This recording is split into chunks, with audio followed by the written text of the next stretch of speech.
I'm Lauren with Pack Hacker, and in this video we're taking a detailed look at the Monos Metro Sling, which I've been testing for the last 2 weeks. Let's dive in.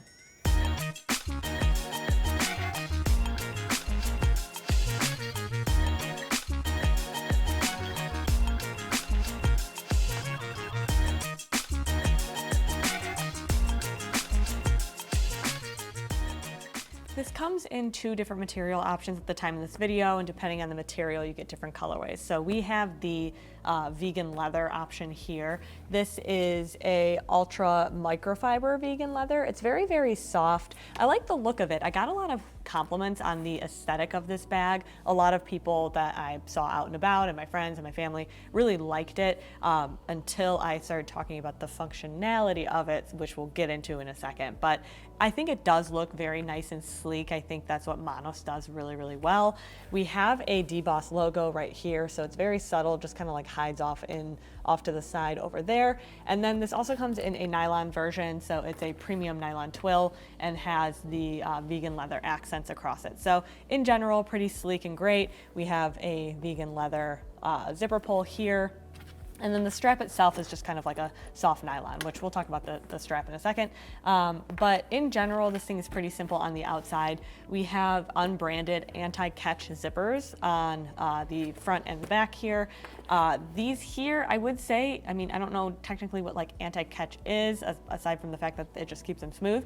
And that was definitely the case here. Even though it's a little bit rounded, I didn't really have any issues with it like catching or being difficult to open or anything like that. So that worked pretty well. And we also have a nice Duraflex buckle right here that's pretty sturdy and just hangs out of the way. But this one here is this bag itself is a 1.82 liter capacity, so a little under 2 liters. Definitely feels roomy, which you'll see when we get into the inside of this thing. But it's I would say it's like not the lightest thing in the world. It's about 70 or 0.75 pounds for the nylon version, then 0.88 for the vegan leather. But it does feel pretty comfortable on my body. Just a little bit of functionality issues, which we'll get into now. Like I mentioned, this is a soft strap with a material that's made kind of, it feels like a nylon. It's softer than a seatbelt. So seatbelt material is kind of like slick. This is still slick, but it's almost like fuzzy. It's like a brushed kind of feel, which makes it really comfortable on. So I definitely like that. We also have these like little, we call them like hip huggers. This is not designed to be worn as like a waist belt, but if you did wear it as a waist belt, that would wrap really nicely around your hips. But unfortunately it creates sort of like a weird hanging look when you have it on your body. So I'll show you when I put it on in a second, but basically what it does is it makes the bag like fall forward or off to the side, and it just looks a little bit odd to me. I don't know if it's this that's making that happen or if it's something else with the bag, but I think that if it was the answer was to do away with these or something, like I wouldn't mind them going. I don't think it adds a ton to the bag, but I think aesthetically it looks kind of nice, so that's not like the biggest deal in the world. But you can wear it a couple different ways. You can wear it over a shoulder, like crossbody, or you can hang it over one single shoulder.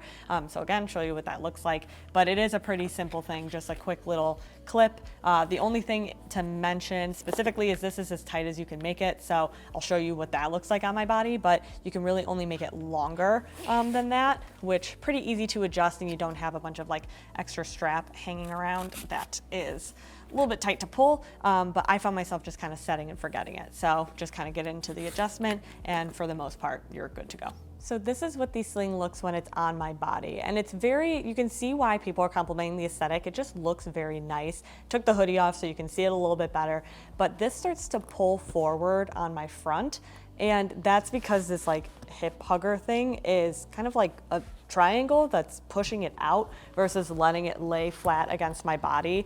And I don't love that. I think it just kind of makes it look a little bit awkward. Their marketing is pretty strategic. If you look at their website, you can see that they're always very like conveniently hiding one of those straps or doing something to make it a little less obvious. If you put it on your back, it's a pretty similar experience. It's like a big gap right here, which is again, not something I love. So that I wasn't able to actually get rid of at any point. It just kind of popped up wherever. And then again, this is as tight as it can possibly get. So if you do have like a little bit, if you're a little bit bustier, if you have a larger chest or something, it might be a little bit more convenient for you. But for me, just not quite. I also did like throwing this over one shoulder. I found myself using it like this a lot for some reason. I think it's just kind of convenient. So this is what it looks like. I honestly am not even sure if this looks good. Nobody said anything to me. I did ask a couple of different people and they were like, yeah, it looks like fine. But it does that same thing where it just sort of like butts out a little bit. So I think aesthetically it does a really great job, but when it's actually on your body, it can look a little bit clunky. If you're finding this video helpful, hit subscribe so we can keep making content to help you travel smarter. So we're going to take a look at the inside of this thing, starting with this back compartment. So this is just a single zippered pocket. Opens nice and smooth, lays right flat against your body. With this one here, I noticed it was like a good size for a phone, but I have an iPhone 14, the regular size, and you can see it fits in there nice and easily. But if I were to have a larger phone, it would definitely start butting up into like that upper lip area, which isn't that big of a deal. It just makes it a little bit harder to get your phone in and out. So especially if this main compartment gets really, really full, it can be hard to slide your phone in here, but it is pretty roomy if you're not like overpacking or anything like that. So I did find that pretty convenient. Also a really good spot for if you wanted to put your wallet there, or a passport wallet, or just a passport in general. That's a really good spot for that. But with the inside compartment, that's kind of where all of the rest of the organization is. I didn't put my phone in here specifically because it can get a little bit difficult to navigate all of the gear in here.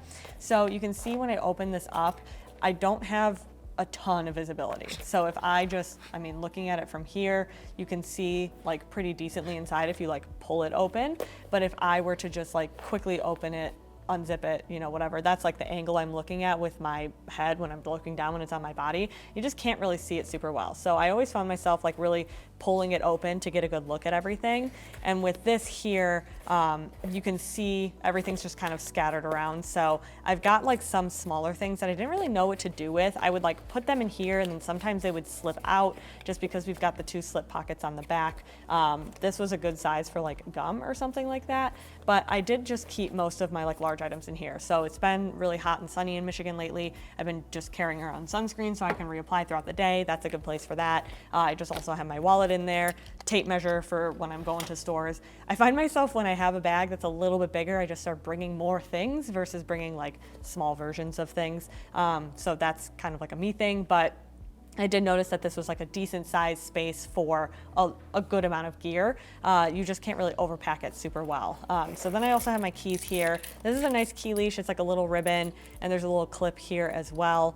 And that is pretty smooth to get it on. You just kind of slip it in like that, like normal, and then it's easy to take back off. I like the length of this. I was able to unlock my door, but it was a little bit clunky, like it was like just barely long enough to unlock my door with the keys still on. So that's something to keep in mind. But I would just kind of attach my keys to this and then put it in this pocket so they stayed out of the way.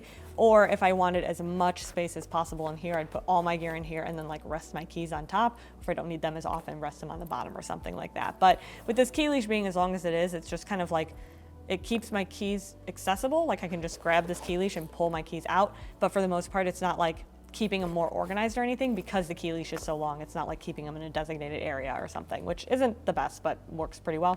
So these 2 back pockets, like this one here, this pocket actually is another thing. It really just is the perfect size for my iPhone 14. However, once this was packed out with gear, it was too hard for me to slide this in. And I just like, it was so tedious to get it in and out. If you have a larger phone, it's not gonna fit in there anyway. So that's why I use my phone in that back pocket specifically. So here, you know, like I mentioned, 2 small pockets for tiny things, gum, and then this back pocket as well, which I actually don't have anything in here, and that's because I found it too hard to get to this pocket. You can see, like I mentioned, when you just open this thing up, this lid is really stiff, and in order to get to that back pocket, you have to like pull it open, go over here, it's kind of clunky, it's in the corner, open it up, and then it's like, okay, whatever I'm getting access to, like probably just fits elsewhere in here. I mean, maybe like eye drops I could put in there because I don't use them super often. But I found that most of the gear I had in here, I wanted to get to quickly and I wanted to be able to get to easily. And it was just too frustrating to try and get to that zipper while it was on my body. So I think like the storage in this thing, it does well enough. And I think it looks nice aesthetically. It's just when you actually put it on your body that it just hangs weird. That really is the biggest disadvantage for this sling, in my personal opinion. But in terms of like actual storage and functionality, it works like okay, you know. So there you have it, the Monos Metro Sling. Thanks for keeping it here at Pack Hacker, your guide to smarter travel, and we'll see you in the next one.